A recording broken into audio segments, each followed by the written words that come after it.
In our study last week, we talked about the kindness and severity of God. And in that study, we made note of the fact that God always wants to extend kindness and in great patience will give people long opportunity to come back to Him. However, there will be a time when that kindness comes to an end and the severity of God will be shown in the punishments that are given. As we begin our study today, I want to draw your attention to a time when one of those severe punishments did take place. We're told that when the Assyrians were coming to attack Israel, that God showed His protection of them. And the text tells us that in that night, the angel of the Lord went out and struck down 185,000 in the camp of the Assyrians. And when people arose early in the morning, behold, these were all dead bodies. Here is an example not only of the severity of God, but of His power. One angel in one night is able to strike down 185,000 soldiers of perhaps the world's strongest army. But I have a question for you. If we think about the fact that one angel could do this, when we begin to study in the book of Exodus, why is it then that God sends 10 plagues on Egypt? Certainly, if what we have discussed with the Assyrians could hold sway over them, surely one angel could have easily brought the Egyptian empire to its knees. Why then does God take time and in 10 different ways bring these severe acts of penalty on the nation of Egypt? As we consider this question, we're going to discuss this in the context still of God's kindness and severity. And our study today is going to focus around Pharaoh and how this kindness and severity is shown in God's actions with him. In particular, we want to address a statement in the Exodus account that comes up 3 times, that God hardened Pharaoh's heart. Does this mean that God was simply playing cat and mouse with Pharaoh? Was He showing some kind of cruel and vindictive streak that although Pharaoh might wanted to have changed, God is hardening his heart so that he can't? Nothing could be further from the truth. And so in our study, we're going to examine this situation that occurred within the sending of the 10 plagues and to understand how God is still demonstrating that kindness in the life of Pharaoh. To begin with, I'd like for us to do a little bit of a word study. I want you to imagine maybe in 100, 200, 300 years from now or even longer, that there's an archaeologist who comes across some of the writings of the 21st century. And one of the passages that he finds says this: "The hard-headed boy grew frustrated working the hard algebra problem and banged his hard head on the hard table." You'll notice here that the word hard is appearing in 3 different circumstances. For us, we understand exactly what's being said. The boy's stubborn. He's refusing to learn. The algebra problem is difficult. The surface of the table is dense. In other words, it's not some soft, pillowy surface, but it's something that's going to hurt when he hits his head against it. However, if you are unfamiliar with English language, in particularly as it's being spoken at this time, you might have a difficult time understanding this. It might be difficult to understand how the same word can hold 3 different connotations within the same structure. So why do I bring this out? Well, this is the situation that we find when we come to the Exodus account. I am certainly not a scholar in Hebrew studies, and we're oftentimes warned, and rightly so, to be awfully careful to make a point from a language if you don't speak or understand that language. Yet in this situation, I think those who have written about it, who do speak the language and have studied the ancient language, have made it very clear that when we come to this section, the word hard heart is being used itself in 3 different ways.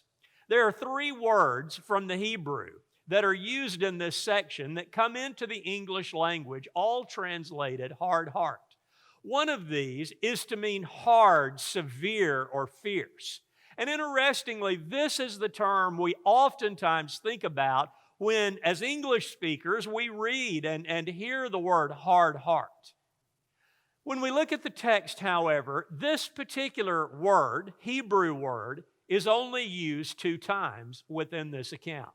The first time is in chapter 7 and verse 3, where the Lord says, I will harden Pharaoh's heart, and though I multiply my signs and wonders in the land of Egypt. The second time that we come across this particular use of the word is over in chapter 13 and verse 15, and it's translated a little bit more like we tend to think about hard heart. It says here, for when Pharaoh stubbornly refused to let us go, the Lord killed all the firstborn of the land of Egypt, both the firstborn of men and of the firstborn of animals. Therefore I sacrificed to the Lord all the male that first opened the womb, but all the firstborn of my sons I redeemed. So the fierceness that we associate with the hardness of heart comes out really only in these 2 passages. Now, a second usage in Hebrew that's translated hard heart means to grow firm, strong, or strengthen. We almost think about this in terms of girding up and taking courage. This particular usage is found 11 times within the Exodus account. And then the third term means to be heavy or weighed down. And we find this about half as often as the second usage there, about 6 times.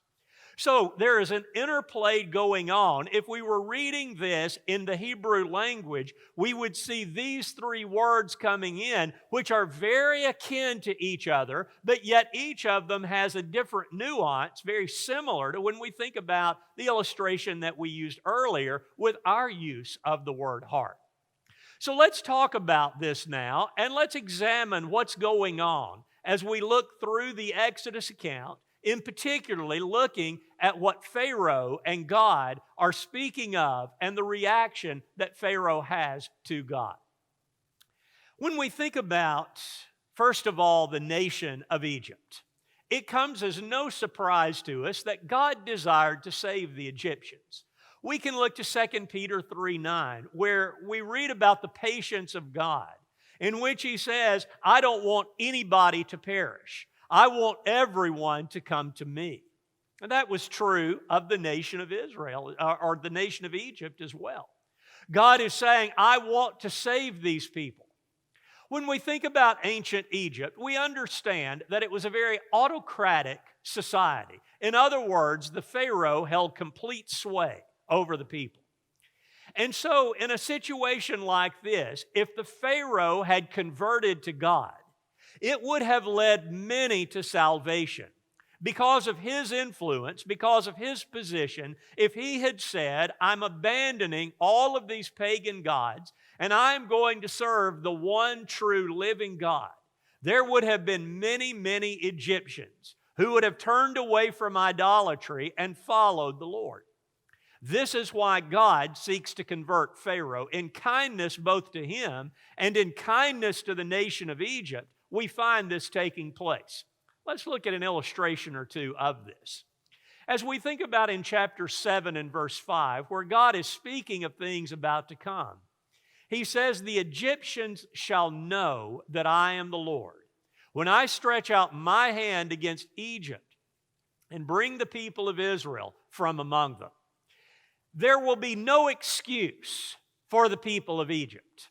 God says, I am going to show them exactly what I'm going to do. I'm going to give them a demonstration of my power.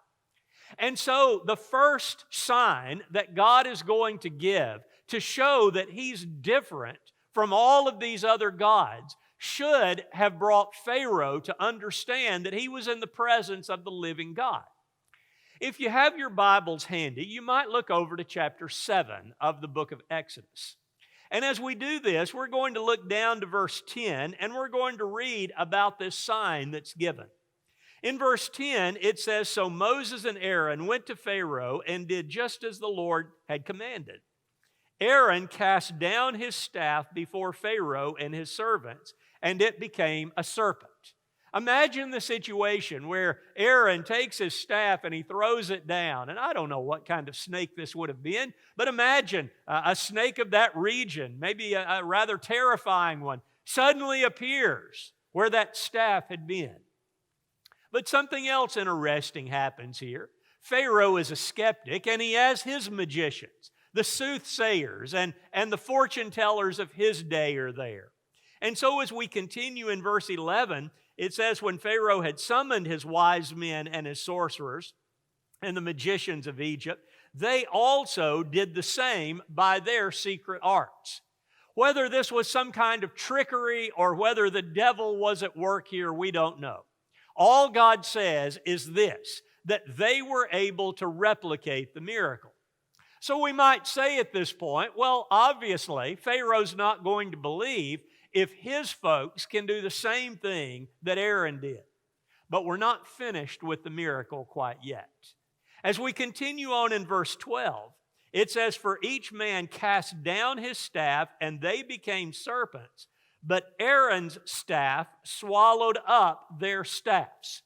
Now, I assume here we're still speaking of snakes here, though the text says that Aaron's staff swallowed up theirs.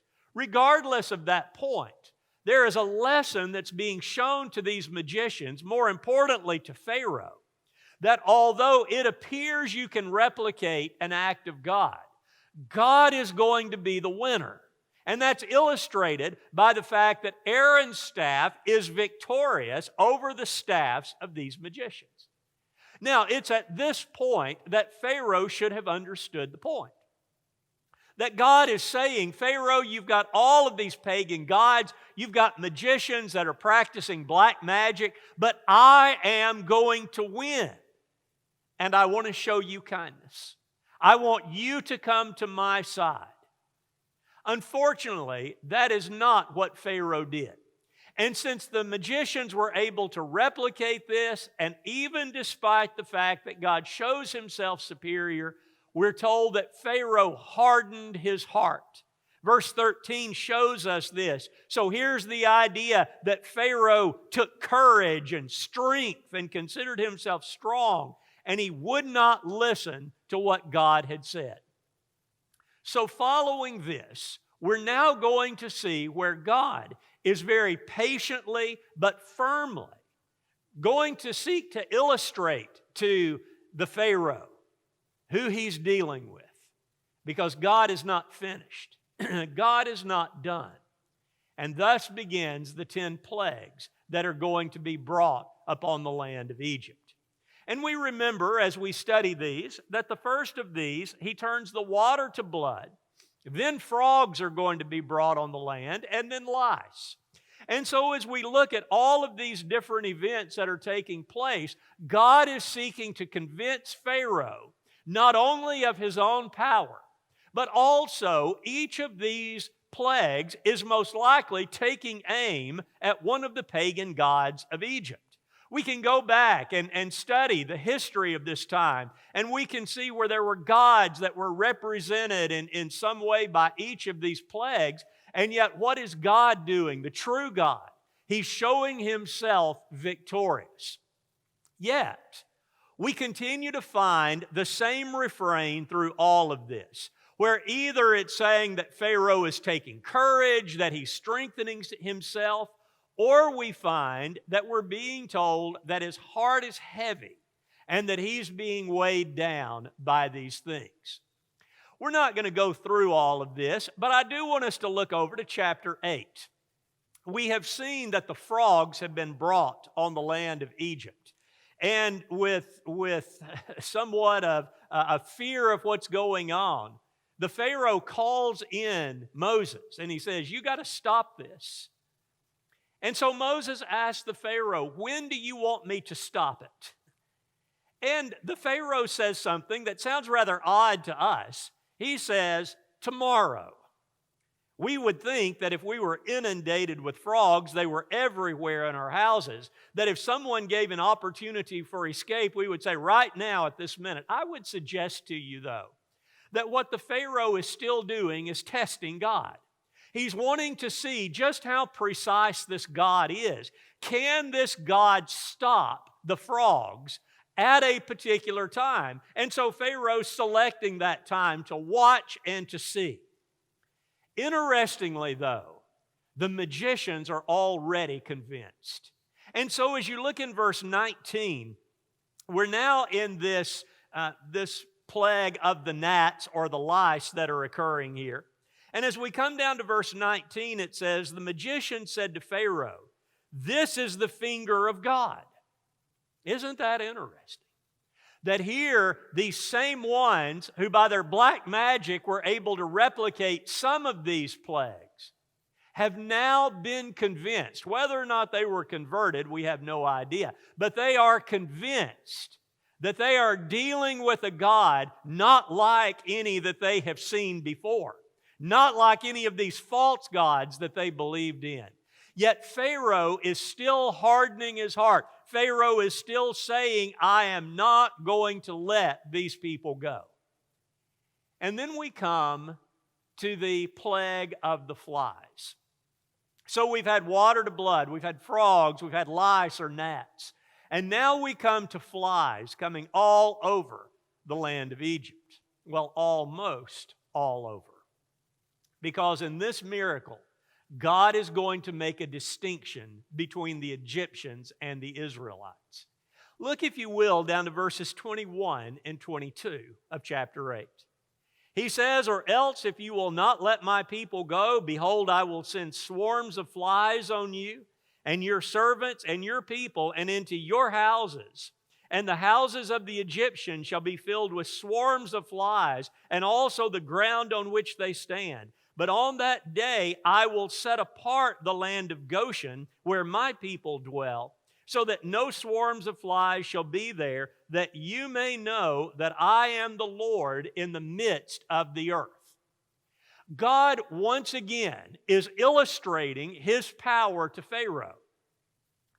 I suppose we could say that while as terrible as the flies would have been, maybe they're not going to be that much worse than the water turning to blood or the frogs or the lice that are showing up.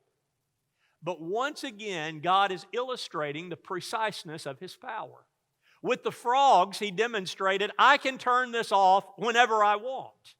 With the flies, He's saying, I can make a distinction between the Egyptians and the Israelites. My people will not suffer, whereas your people will. God is still trying to teach Pharaoh a lesson here. Yet, if we look to verse 32, it says, Pharaoh hardened his heart, this time also, and did not let the people go.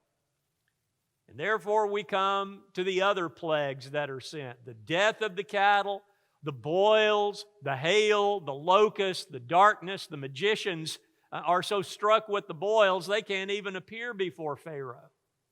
And yet, what are we finding in these miracles? Well, something different begins to happen here. Interestingly, we now come to the point where God is given credit for the hardening of Pharaoh's heart.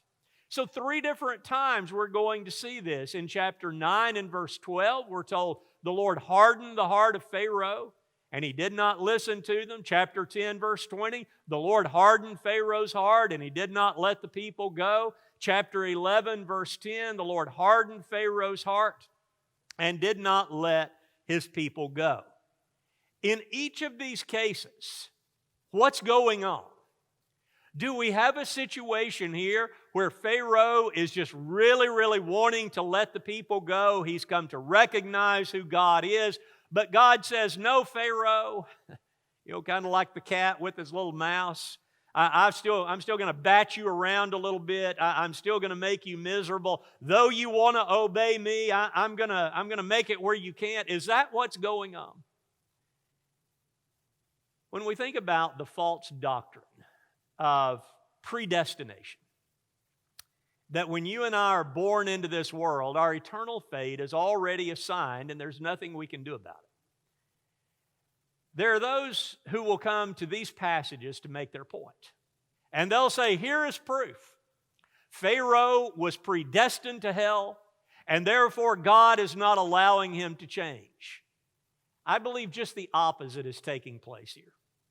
That God is showing His kindness to Pharaoh in doing this. So we might think, well, that's an awfully odd way to show kindness by sending these boils and hail and locusts and darkness on the land. But yet, sometimes kindness will appear somewhat severe. And so what God is doing in this case, in a sense, is that He's loaning courage to the Pharaoh. He's saying to the Pharaoh, I want you to fully convert to me. So what situation is being avoided here? Well, it may very well be that God is saying, I do not want you to call on my name just in some exasperated way. You might have illustrated this with someone who's pretty hard-headed and stubborn on their own. And this person's going down a wrong track, and no matter what you say and no matter what you do, the person just refuses to pay attention or to heed your words. Have you ever been at a point with someone like that, and you just kind of throw your hands up in the air and you say, I give up? Well, let's put that on the other side. Maybe the person who you've been trying to help is so tired of your help that he or she says, I give up. I'm just going to do it your way. I don't want to do it. It's not my plan. But to avoid any further problems, I'm just going to do it. Okay, well, that's not really success, is it?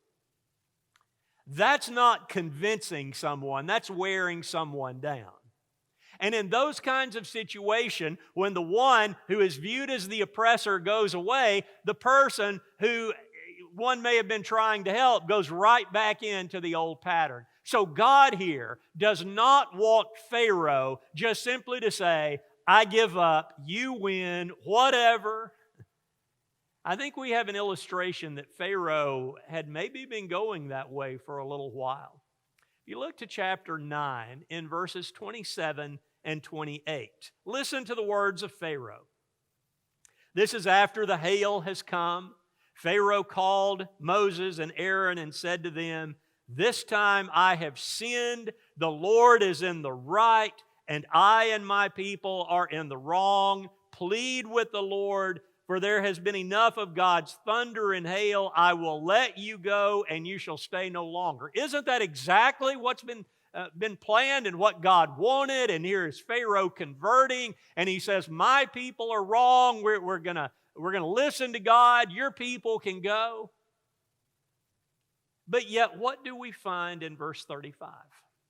When the hail stops and the thunder ceases, the end of verse 34 says, he sinned yet again and hardened his heart, he and his servants. So the heart of Pharaoh was hardened, and he did not let the people of Israel go, just as the Lord had spoken through Moses.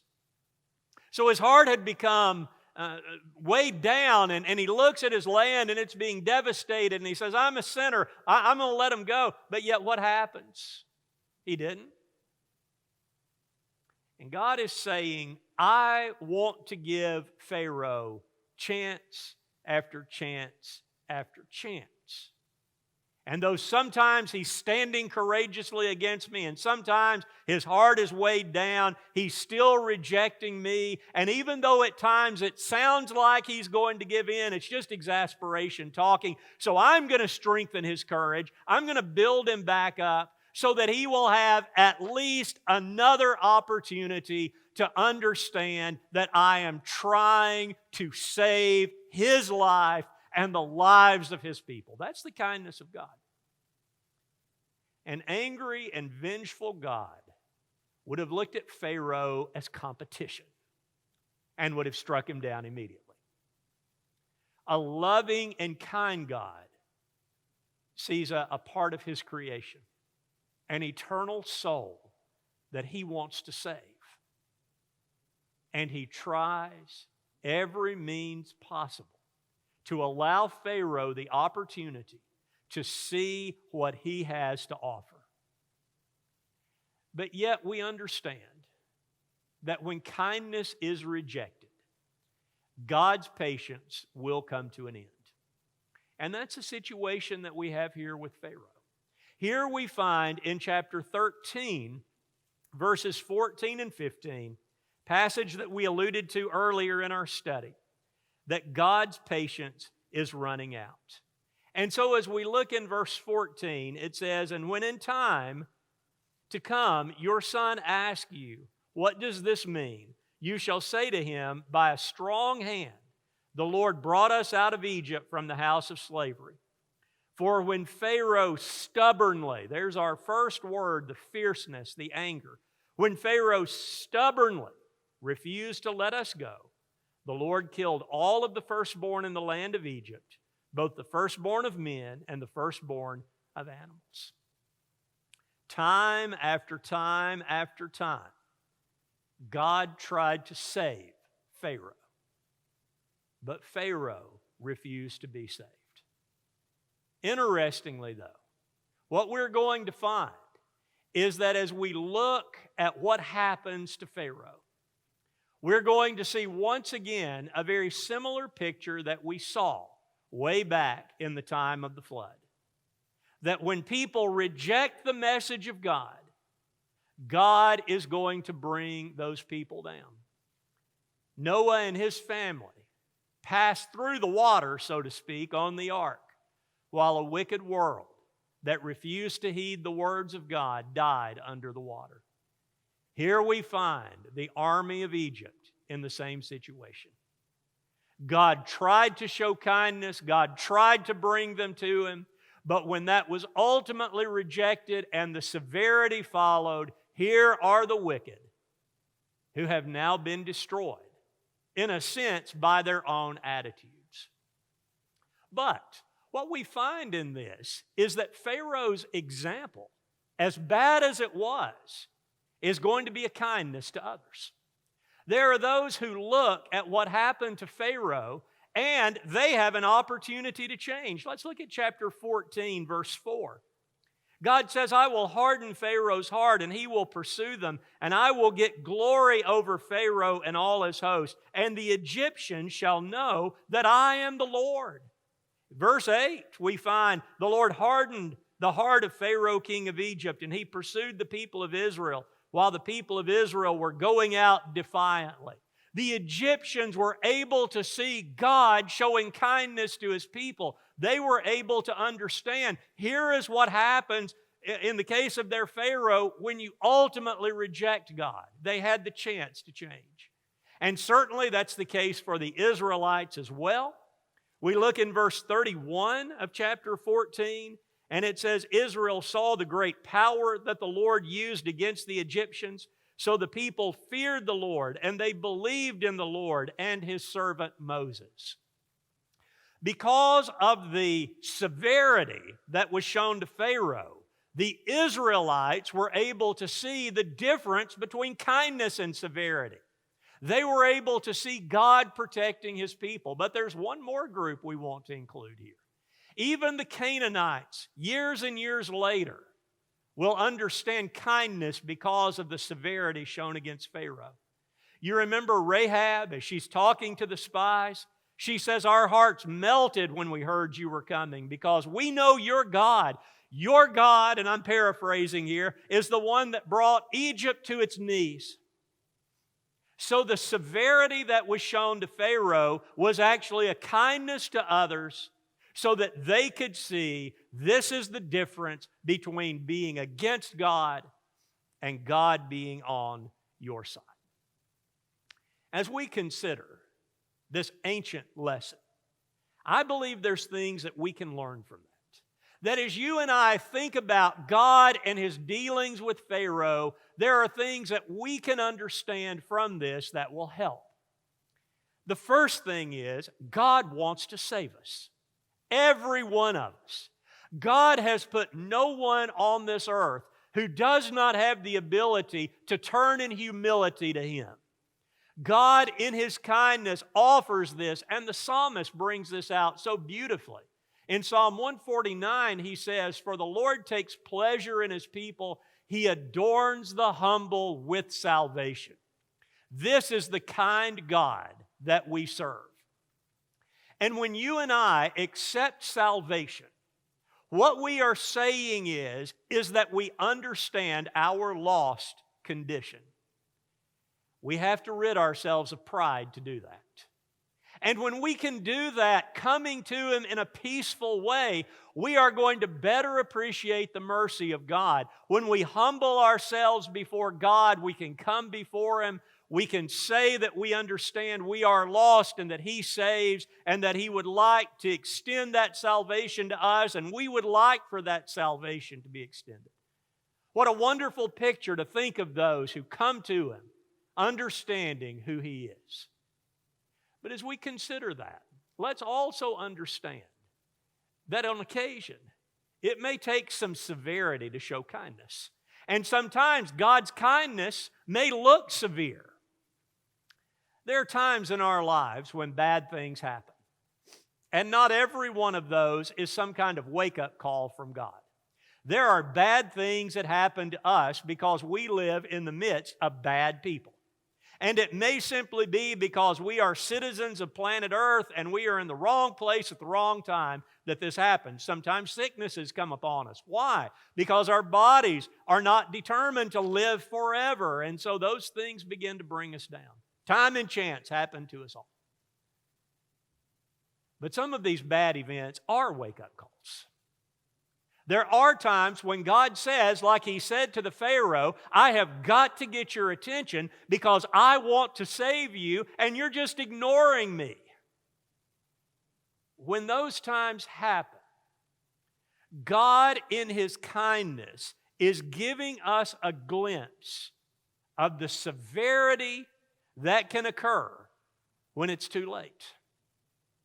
A small picture to say, you need to listen to me. Pharaoh had a number of those. But unfortunately for him, he did not accept them. Let's not make that same mistake. Because God wants us to respond to Him in love. Just as with Pharaoh, God is not interested in an exasperated turning to Him.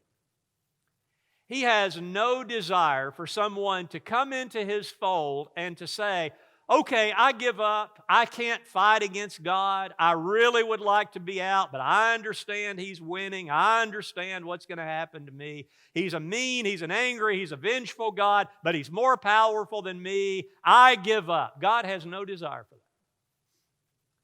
Because that is not an understanding of who He is or what He offers. So what does that mean then? It means that if I try to give God grudging obedience, I have not given Him what He desires. I don't see Him as the best thing that I could possibly have in my life. I see Him only like the cat, and me as the mouse. God has no desire for that. As with Pharaoh, He will give us glimpses of severity to show the difference between a life outside of Him and a life with Him.